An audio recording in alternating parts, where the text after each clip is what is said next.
Finally, in the virtual mix rack, we have one last plugin, the free Revival, which is what I like to think of as kind of a two-band exciter. We have two simple controls. Shimmer adds a nice boost way up high. It adds air and brightness up on the top end of the spectrum. And thickness adds a bit of a low boost. So both are kind of harmonic exciters, and they work really nicely. Here's an example of it on the drum bus.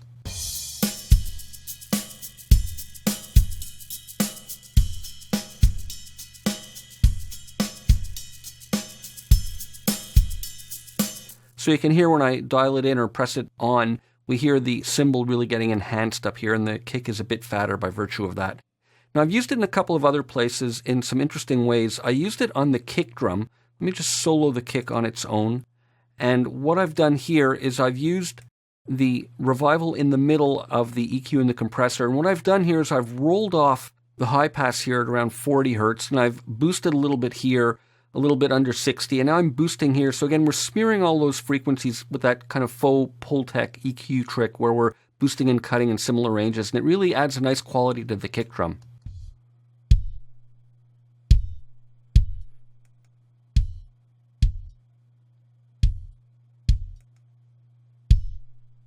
So it really adds some nice low end, and I'll put the compressor back in.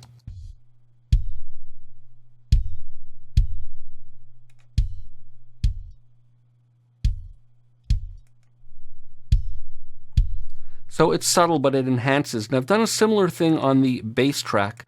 I've inserted the Revival plugin, but here I've put it before the EQ. And here what I'm doing is boosting with Revival and then cutting the low shelf over here. Again, it's an interesting smearing of the frequencies that gives it a unique kind of flavor, I think.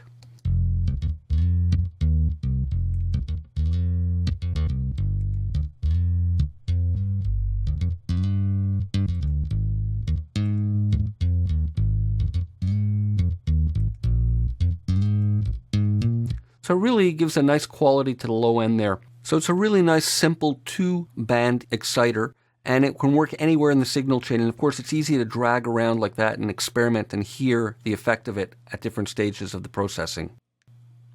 I've edited down a short version of this little tune that I've been using throughout these videos. Let's listen. First, I'm going to play it through with none of the virtual mix rack plugins, and then I'll play it with them enabled. So there's virtually no processing on this, notwithstanding a little bit of amp processing on the guitars, a gate on the kick, and some reverb. So we're going to listen dry first, and then with the virtual mix rack plugins.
So this is Eli Kranzberg signing out. I hope you've enjoyed these videos and picked up a couple of tips. Enjoy the Slate Virtual Mix Rack plugins. They're a great addition to the traditional DAW compressors and EQs.